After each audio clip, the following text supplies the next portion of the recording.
नमस्कार, आदाब। मैं जे अहमद। आप देख रहे हैं स्वागत जिंदगी समाचार। इस समय मैं मौजूद हूं महानगर अध्यक्ष सीपी कांग्रेस पार्टी से महानगर अध्यक्ष सीपी शर्मा जी के निवास पर। आज उनसे चर्चा करेंगे कि इस समय नगर निकाय चुनाव का बिगुल बज चुका है और सीट भी सामान्य कन्फर्म हो चुकी है। हम इनसे चर्चा करेंगे कि शर्मा जी की तैयारी क्या है। शर्मा जी, स्वागत जिंदगी समाचार में आपका स्वागत।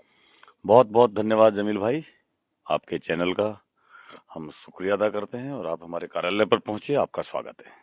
शर्मा जी, जानना चाहेंगे कि इस समय मेयर के दावेदार आप हैं। नगर निगम चुनाव शुरू होने वाले हैं, बिगुल बज गया है, आप दावेदार हैं। क्या आपकी तैयारियां हैं? क्या आपके पास मुद्दे हैं?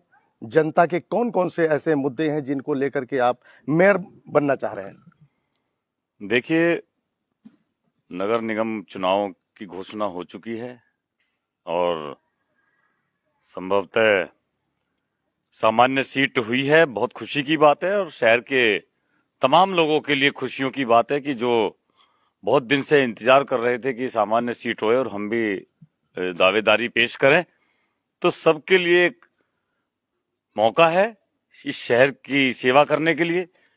और उनमें से मैं भी एक प्रबल दावेदार हूं कि क्योंकि मैंने शहर में पार्टी के लिए सामाजिक रूप से गरीबों के लिए, किसानों के लिए, मजदूरों के लिए, महिलाओं के लिए जो है बहुत काम किया है और उनके बीच में रहा हूं और उनके दुख सुख में हमेशा खड़ा रहा हूं।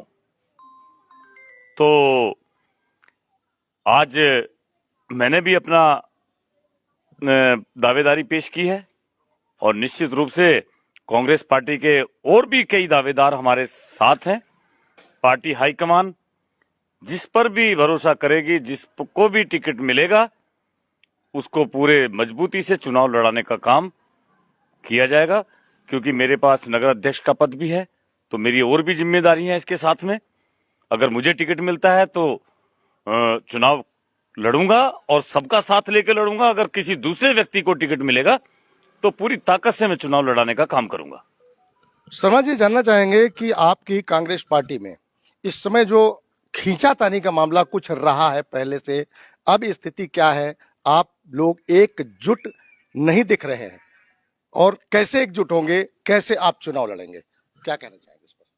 नहीं, कौन कौन एकजुट नहीं दिख रहा है? सारी कांग्रेस एकजुट है, मजबूती से है। बताइए, सारे लोग एक होकर चुनाव लड़ने की उसमें आ चुके हैं और कहीं भी हमारा विपक्षियों को लगता हो, किसी दूसरे व्यक्तियों को लगता हो, लेकिन हमारे अंदर सब एक है। हमने सबने किसी भी व्यक्ति को, जो भी दावेदार होंगे, जिसमें भी हाई कमान जिस पर भी भरोसा करेगा, उसको पूरी ताकत से, पूरी मजबूती से चुनाव लड़ाया जाएगा। और मैं तो कह रहा हूं कि मेरे तो दोनों हाथ में लड्डू है। अगर मैं चुनाव लड़ता हूं तो भी जीतूंगा, अगर कोई हमारी पार्टी का दूसरा व्यक्ति चुनाव लड़के जीत के आता है तो मेरे कार्यकाल में वो मेयर बनेगा। तो ये तो बड़ी खुशी की बात है कि मैं तो इसका मतलब है क्या क्या ये माना जाए, जैसे विपक्ष का कहना है कि उनकी आपस में ही एक गुट नहीं है, तो आपके शब्दों से पता लगता है कि आप अंदर से ठोस हैं, मजबूत हैं। आप लोग, आपके अंदर कोई भी ऐसी भावना नहीं रहेगी, एक होकर के चुनाव लड़ेंगे और पूरी दमखम के साथ लड़ने की तैयारी बना रहेंगे। हमारे अंदर कोई ऐसी भावना किसी व्यक्ति के अंदर नहीं है और ना ऐसी कोई प्रतिस्पर्धा है। हमने सिर्फ एक ही है कि जो प्रदेश अध्यक्ष करण महाराज जी, नेता प्रतिपक्ष श्री यशपाल आर्य जी और हमारे उधम सिंह नगर के प्रभारी रणजीत रावत जी और जो हाई कमान, जो हमारे सभी वरिष्ठ नेतागण हैं, चाहे पूर्व मुख्यमंत्री श्री हरीश रावत जी, जिसको भी टिकट देंगे, जिसको भी पार्टी का मेयर प्रत्याशी घोषित करेंगे, उसको तन मन धन से चुनाव लड़ाया जाएगा। और इस बार यहां पर कांग्रेस का मेयर बनेगा। ये सब लोगों ने, रुद्रपुर की आम जनमानस ने मन बना लिया है कि अगर हमें मुद्दों की और अपनी रक्षा करनी है और हर तरह से, चाहे बिजली के मीटर की बात हो, जो प्रीपेड मीटर भाजपा के लोग लेकर घूम रहे हैं। अभी भी 40,000 मीटर गोदाम में बंद है।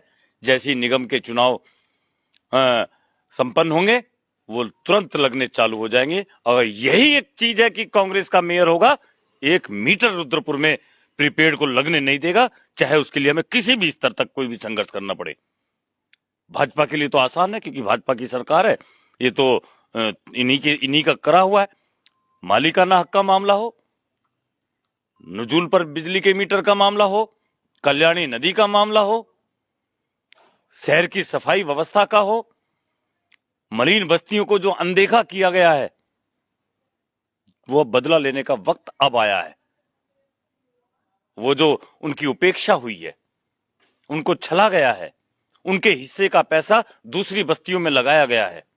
आज वो सवाल खड़ा करेंगे बस्ती के लोग कि हमारे हिस्से का पैसा आखिर कहां लगाया गया, कौन सी सड़कें आपने बनाई हैं जो हमारे हिस्से के बजट को काट के आपने वहां बड़े बड़े कॉलोनाइजरों के साथ में मिलकर जो है आपने साठ गांठ करके और हमारे हिस्से का पैसा वहां लगा दिया। देखा जाए इस समय जो विधायक हैं हमने शिव अरोड़ा जी, जो क्षेत्रीय हमारे विधायक हैं प्रेजेंट टाइम में, इस समय भाजपा, इसका मतलब कार्यकाल उसका अच्छा है और विकास बहुत तेजी से हो रहा है। जैसे कि आपने देखा होगा रोडों की क्या दुर्दशा थी और आज रोड सारे सही हो गए हैं, उस पर क्या कहेंगे आप? देखिए, हम मेयर की बात कर रहे हैं, जो निवर्तमान मेयर है उसके कार्यकाल की मैं बात कर रहा हूं। जो उसके कार्यकाल में निगम का बंटाधार हुआ वो पूरे शहर ने देखा है। हाँ, इतना जरूर है, आपने भाजपा विधायक की बात की है, उनका कार्य और उनकी सोच और उनकी जो दूरदर्शी सोच जो दिखाई दे रही है, निश्चित रूप से उसमें एक विकास की झलक तो दिखती है। और हम देखिए, जो काम करने वाले आदमी की अगर तारीफ ना की जाए तो ये भी एक जो है अनर्थ होता है। अगर उनका काम धरातल पर दिखाई देगा, सड़कों का जैसा आपने कहा है, अगर उनके विकास की योजनाएं धरातल पर दिखाई देंगी तो निश्चित रूप से मैं पहला व्यक्ति होऊंगा कि विधायक जी के गले में माला पहनाकर उनका स्वागत करूंगा। लेकिन अगर आप इस चीज को देखें कि जो रोड बनी है जिसमें गड्ढे नहीं है वो भी रोडें बन रही हैं, और जो गड्ढे की रोडें हैं जिनमें कि पता ही नहीं लगता है कि गड्ढे में सड़क है या सड़क में गड्ढा है, वो रोडें अभी पड़ी हैं, उसके लिए आप क्या कहेंगे? नहीं, देखिए, अगर सड़कें बन रही हैं अच्छी बात है, बननी चाहिए, गड्ढे वाली भी बने और जिन पर नहीं गड्ढे, अगर बजट है तो बनाओ, सारी बनाओ। अगर पैसा है तो सब बना दो, जो पहले से बढ़िया उसके ऊपर और माल डाल दो, शहर को चकाचौंध बना दो। इस पे नहीं जाएंगे कि इस गड्ढे में सड़क है, ये बन गई और इस पे नहीं। हाँ, इतना जरूर है, प्रायोरिटी उसकी होनी चाहिए जो टूटी हुई सड़क है, पहले वो होनी चाहिए। अगर आपके पास एक्स्ट्रा पैसा है तो और उसको बढ़िया बना दो जो पुरानी बनी हुई है। सड़कों के मामले में, विकास के मामले में हम किसी पर कोई टीका टिप्पणी नहीं करना चाहते। अगर कोई काम करेगा अच्छा, उसको हम बधाई देंगे, उसका स्वागत करेंगे। और हम निकम्मों के खिलाफ हैं जो काम नहीं करते, जैसे कि पिछली बार हुआ है। तो हम अभी, उनका समय बचा है, कार्यकाल उनका अभी बहुत बचा है। क्या क्या विकास की योजनाएं हैं, उनकी स्पीच आती है, हम सुनते हैं, तो निश्चित रूप से उसमें एक विकास की झलक दिखती है। अब उसको कहां तक कितना पूरा कर पाएंगे, ये तो जब 4.5 साल हो जाएंगे तब हम इस पर बात करेंगे। शर्मा जी, देखा जाए कूड़े का ढेर जो 20 साल से पड़ा हुआ था, वो कूड़े का ढेर हटा। क्या मानते हैं कि उस कूड़े के ढेर हटने में किसको श्रेय जाता है? नगर निगम को जाता है या फिर विधायक को जाता है, या फिर आपने भी देखा कि किस किस को इसका श्रेय जाना चाहिए और किस किस को जाता है? सभी चाहते हैं कि उसका, हर किसी का नेता का कहना रहता है कि मैंने उस कूड़े को हटाया, कोई कहता मैंने हटाया, कोई कहता मैंने हटाया। और डीएम साहब का भी इसमें काफी कुछ ऐसा उनका संज्ञान रहा, उन्होंने अपने अंडर में ले करके और कूड़े का ढेर, हालांकि उन्हीं के कर कमलों द्वारा, क्योंकि जो ग्राउंड रिपोर्ट मिलती है उससे जनता से पता चलता है कि किसने वो किया था। क्या कहेंगे? देखिए, कूड़े का ढेर हटाने वाले 3 पार्टियां हैं। इनमें सबसे मुख्य पार्टी थी कांग्रेस, क्योंकि कांग्रेस के लोगों ने उस कूड़े के ढेर के लिए एक आंदोलन चलाया और आंदोलन इस लेवल तक चलाया कि रोज संघर्ष किया। हमने कूड़े के ढेर पर बैठकर धरना दिया और रोज हम ज्ञापन देने जिलाधिकारी महोदय के पास जाते थे, एमएनए साहब के पास जाते थे। और मीडिया का भी बहुत हम धन्यवाद करते हैं कि उन्होंने भी उसको प्रमुखता से उठाते रहे हमारे साथ, क्योंकि शहर के एक एक एक उसको गंदगी को हटाना था, और उसमें बधाई के पात्र हैं। और हमारे कांग्रेस के कार्यकर्ता, कांग्रेस के नेता जिन्होंने जेल भरी, गिरफ्तारियां दी इस कूड़े को ढेर को हटाने के लिए, अगर वो संघर्ष हम तेजी ना करते तो शायद शासन प्रशासन भी सोया रहता। जगाने का काम किया हमने, और उसमें उसमें ये हम धन्यवाद करते हैं जिलाधिकारी महोदय का और एमएनए साहब का कि वो जागे, और जागने के बाद में उन्होंने उस पर तुरंत कार्रवाई करी। जब तक मेयर रहे तब तक तो वो हटा भी नहीं। जैसी मेयर का निवर्तमान हुआ, वहां से इनका कार्यकाल खत्म हुआ और शासन के अधीन निगम आया, तुरंत उस पर कार्रवाई हुई और वो कूड़े का ढेर हटा। हम इस बात को बड़े फक्र से कहते हैं कि कांग्रेस ने उसके लिए आंदोलन किया। जैसे देश को आजाद कराने के लिए कांग्रेस ने आजादी का आंदोलन लड़ा था, तभी तो देश आजाद हुआ। ऐसे ही हमने कूड़े के ढेर के लिए आंदोलन चलाया, तभी वो कूड़े का ढेर हटा। और हम धन्यवाद डीएम साहब का और एमएनए साहब का भी करते हैं इसमें। शर्मा जी, देखा जाए अगर हम बात करें तो इस समय जो शहर के अंदर, रुद्रपुर शहर में एक चर्चा चल रही है कि अपशब्दों को लेकर के जो पूर्व विधायक के तरफ से जो अपशब्द बोले गए, एक ऑडियो क्लिप जारी हुई थी जिसमें कि कुछ अपशब्द थे उन्होंने बोले, उस चीज को लेकर आप कुछ कहना चाहेंगे? देखिए, मैं इस मामले को लेकर बहुत ही मैं बड़ा वो हूं, क्योंकि एक महिला के चरित्र का सवाल है। और मैं समझता हूं कि अगर जो बड़ी बड़ी पिक्चर बड़े पर्दे की रिलीज होती हैं, अगर कहीं उसमें अश्लीलता होती है तो सेंसर बोर्ड उसको काट देता है जी। उस पार्ट को काट देता है। तो ये हमारे शहर के लिए दुर्भाग्यपूर्ण है कि एक महिला का, और वो भी हमारी कांग्रेस की वरिष्ठ नेत्री है, उनके लिए इस तरह का ऑडियो आना ये बहुत शर्मनाक है। हम इसकी निंदा हमने बहुत पहले भी की और हमने उनके साथ खड़े होकर उसके लिए उनके साथ धरने में भी शामिल हुए और वहां पे तहरीर में भी हम पहुंचकर उस पर कार्रवाई की हमने मांग की है। तो ये अभी हम इसको, क्योंकि सबके घर परिवार हैं, बच्चे हैं, उनके भी परिवार हैं, और वो आहत हैं। मैं समझता हूं कि वो लेडी आहत है इस बात को लेके। अब जिस पक्ष ने कहा है उसने भी अपना पक्ष रखा है कि मेरी आवाज के साथ छेड़छाड़ की गई है, कौन सी विधि के द्वारा आवाज आजकल बदली जाती है, वो उन्होंने भी अपना पक्ष रखा है। तो ये अब पुलिस के जांच का विषय है, पुलिस अपना जांच करे और इस पर जो भी दोषी हो, जो भी जिसने बनाई, क्यों बनाई, क्या कारण रहा, क्यों इस वक्त पर जो है उसको लाया गया समाज के बीच में, तो ये सब जांच का विषय है। उस पर जांच होके जो उसका दोषी होगा उस पर कार्रवाई होगी। अब हमारे लिए, अब हम इसको बार बार इस चीज को उखाड़ के उनकी उस चीज को ताजा नहीं करना चाहते, क्योंकि ऐसी चीजों को गड्ढे में डाल देना चाहिए, क्योंकि वो अच्छी चीज नहीं है, समाज को दूषित करने वाली बात है। वो इसको हम बार बार करेंगे तो वो परिवार भी आहत होगा, उनके रिश्तेदार भी, बहुत दूर तक चीजें जाती हैं। ये ठीक नहीं लग रहा हमें। शर्मा जी, आखिरी सवाल मेरा है कि शहर के अंदर आपने देखा एक्सीडेंट की जो ग्राफ है एक्सीडेंट का, वो दिन पर दिन बढ़ता जा रहा है। रोड के किनारे किनारे लेकर आप ये अटरिया रोड से सीधा अगर रोडवेज के लिए जाएं तो जाने में जो लेफ्ट साइड की जगह है वहां पर बहुत ज्यादा पार्किंग लोग अपनी गाड़ियों की कर लेते हैं।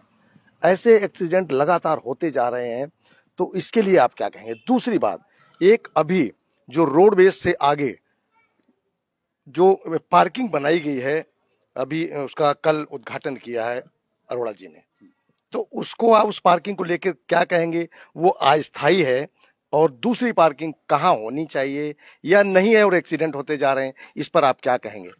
देखिए, वो बहुत अच्छा काम हुआ है, वो काम बहुत अच्छा हुआ है। शहर की पार्किंग की व्यवस्थाएं जो है होनी चाहिए, शहर में हर जगह होती हैं।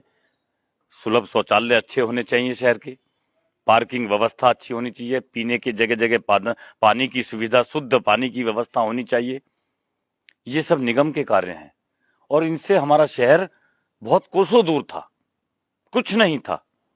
अब ये चीजें शुरुआत हो रही हैं और निश्चित रूप से अगर हम निगम में आए तो हम बुनियादी चीजों को लेकर, जो बुनियादी हैं शहर के वातावरण को लेकर, जो गंदगी को, सफाई को, सब चीजों को, पानी, जलपान, सुलभ शौचालय जगह जगह, अच्छे अच्छे सुंदर शौचालय जगह जगह होने चाहिए, बस्तियों की साफ सफाई होनी चाहिए, पीने के शुद्ध पानी की हर घर तक पहुंचे, गंदी नाली ना हो, पानी जमा ना हो शहर के अंदर, और साफ सुथरा हो। तो ये सारी व्यवस्थाएं निगम के अंतर्गत आती है। ये बुनियादी चीज है, इन्हीं से निगम की पहचान होती है और इन्हीं से मेयर की भी जो उसकी प्रतिभा है वो सारी चीजें आगे निकल के आती हैं कि काम करने वाला व्यक्ति है। क्योंकि निगम को हम सोचते हैं कि राजनीति का अड्डा नहीं होना चाहिए। जिस तरीके की राजनीति हुई है ना निगम में, उसने रुद्रपुर को बहुत पीछे धकेल दिया है और इससे नुकसान हुआ है हमारा। हम चाहते हैं कि मेयर बने वो पूरे शहर का मेयर हो, वो भाजपा का मेयर ना हो। चाहे कांग्रेस का मेयर बनेगा तो वो कांग्रेस का नहीं, पूरे शहर का मेयर होगा। पूरी जनता का मेयर होना चाहिए। हाँ, और उसी के सभी पार्षद जो भी हैं, जैसे पार्षद हैं 40 पार्षद हैं, तो 40 पार्षद जो है इस शहर के को आगे ले जाने में की अहम भूमिका निभाते हैं। उनकी योजनाएं, उनके क्षेत्र, उनके वार्ड, उसको सारे को दुरुस्त रखते हैं, तो उनकी मुख्य भूमिका होती है। तो ये जो टीम है 40 पार्षद और एक मेयर, इनकी अहम भूमिका इस शहर को सुंदर बनाने में और इसको सुविधायुक्त बनाने में अहम भूमिका। इसके अगर राजनीति घुस जाएगी, भाजपा, कांग्रेस, अन्य दल, ये तेरा, वो मेरा, ये सब नहीं होना चाहिए। सबको मिलकर इसमें काम करना चाहिए। यही हमारी प्राथमिकता रहेगी और हम हर तरीके से आम जनमानस की उम्मीदों पर खरा उतरने का हम काम करेंगे और उनको भरोसा लेके जात पात, ऊंच नीच, ऊपर नीचे, सबसे ऊपर उठकर इस शहर के लिए काम करने का हमारा सबसे बड़ा विजन होगा। और उसके लिए भी हम अपना डॉक्यूमेंट्री, अपनी मुद्दे, किन किन मुद्दों पर हमारा निगम का जो है केंद्रित रहेगा कार्यकाल, वो हम सब अभी घोषणा करेंगे। उसके साथ साथ हम सबको साथ लेकर सबके विकास की एक नई गाथा जो कांग्रेस ने लिखी है, हमेशा लिखती आई है, उसके पैटर्न पर हम निगम को लेकर चलेंगे। वैसे एक चीज जानना चाहिए, अभी हमने पार्किंग की बात आपसे की शर्मा जी, तो उस पार्किंग में पार्किंग तो हो गई, उसका एक चार्ज रखा गया है। उस चार्ज को लेकर आप क्या कहेंगे कि एक जो टू व्हीलर है उस पर 10 रुपए उन्होंने चार्ज उसका रखा है पार्किंग का, 4 व्हीलर का 20 रुपए रखा है। पार्किंग करता है इंसान अपने घर से साथ शॉपिंग करने के लिए, अपने बच्चे को लेके आएगा, बीवी को लेके आएगा, 2 बच्चे हो, 3 हो या जो भी हो, शॉपिंग करने के सभी बच्चे भागते हैं, अपनी मर्जी की चीज उनको लेना है, शॉपिंग करेंगे जाकर के। गाड़ी उन्होंने खड़ी कर दी, गाड़ी से तो निश्चिंत हो गए, लेकिन अब रोड पार करना, पार करके फिर मार्केट में घुसना, वो उस पर आप क्या कहेंगे? कैसे बच्चों को लेकर जाएगा? उसके लिए कोई किसी तरह ऊपर से व्यवस्था होनी चाहिए या उस पर आप क्या कहना चाहेंगे? नहीं, बिल्कुल होनी चाहिए। एक्सीडेंट जोन जहां भी हैं उन पर खास तौर पर जो हमारी ट्रैफिक व्यवस्था बहुत अच्छी हो और निगम भी उस पर अपना काम करे। क्योंकि जब तक हम, अगर मान लिया हम कहीं कूड़ेदान नहीं रखेंगे और हम कहें कि ये जगह साफ हो जाए, तो ये संभव नहीं है। हमें वहां पे कूड़ादान रखना पड़ेगा ताकि लोग कूड़ा उसमें डालें। जब वहां कूड़ादान ही नहीं है और हम उम्मीद करें कि यहाँ सफाई रहे, तो ये संभव नहीं है। हमें व्यवस्थाएं देनी पड़ेंगी लोगों को, उनको बताना पड़ेगा कि ये चीज यहाँ के लिए है, ये चीज यहाँ के लिए है, ये यहाँ के लिए है। उस व्यवस्था को हमें यहाँ पे लागू करना पड़ेगा, तभी लोग भी समझेंगे।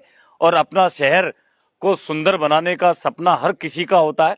हर कोई चाहता है कि जिस शहर में मैं रहता हूं वो शहर सुंदर बने, साफ सुथरा हो, सुविधा युक्त हो, आगे बच्चों की पढ़ाई का माहौल हो और जिस तरह का वातावरण, नशे को, इन सब चीजों से दूर करते हुए इन पर हमें बहुत काम करना है। तो ये सारी चीजें हैं, इनको लेके हम आगे बढ़ेंगे और शहर को विकास की तरफ ले जाकर और सब ऊपर ले जा। अब पार्किंग का जो है ये बहुत बढ़िया व्यवस्था बनी है। इससे शहर में एक जगह थी नहीं पहले तो कहीं, अब कम से कम एक ऑप्शन तो मिला हमें। अब इंसान निश्चिंत होकर के अपनी गाड़ी खड़ी करके वहां पार्किंग करके इसके बाद जा सकता है निश्चिंत कि मेरी गाड़ी सुरक्षित है। बिल्कुल बिल्कुल। मैं तो देख रहा हूं कि जब तक निगम में मेयर का कार्यकाल रहा तब तक कुछ काम ही नहीं दिखाई दिया, कुछ काम हुआ ही नहीं। जैसे ही प्रशासन के अधीन निगम आया तो कुछ काम चलते हुए और दौड़ते हुए दिखाई दिए और वो धरातल पर भी दिखाई दिए। ये अच्छी बात है। जो व्यक्ति काम करे, मेरा सिर्फ यही कहना है, जो व्यक्ति काम करे उसकी तारीफ होनी चाहिए। मतलब उस काम का उसको श्रेय जाना चाहिए, लोग खुद उसको श्रेय दें कि हाँ वाकई उन्होंने काम। बिल्कुल देना चाहिए। नहीं तो ये नाइंसाफी होती है और ये ऊपर वाले को भी मंजूर नहीं होती। जो अच्छा करे उसको उसका श्रेय देना चाहिए और हम इसी के तहत हम सबको साथ लेकर हम निगम में आगे बढ़ेंगे और निश्चित रूप से कांग्रेस पार्टी के ऊपर लोग भरोसा करेंगे और मेयर हमारा जिताने का काम करेंगे और हम लोगों के काम आने का काम करेंगे। दोस्तों, दर्शकों, ये हमारे साथ थे सीपी शर्मा जी, जो महानगर अध्यक्ष हैं कांग्रेस पार्टी से। उन्होंने अपनी बात कही, उन्होंने दावेदारी बताई और किस तरह वो इस चुनाव को लड़ने जा रहे हैं। पूरी दम खम के साथ उन्होंने बताया हम इस चुनाव को लड़ेंगे और जीतने का भी वादा करते हैं कि हम जीतेंगे भी।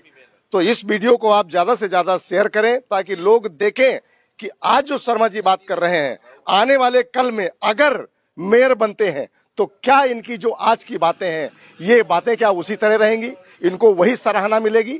तो बने रहिए स्वागत जिंदगी समाचार के साथ। मैं जे अहमद।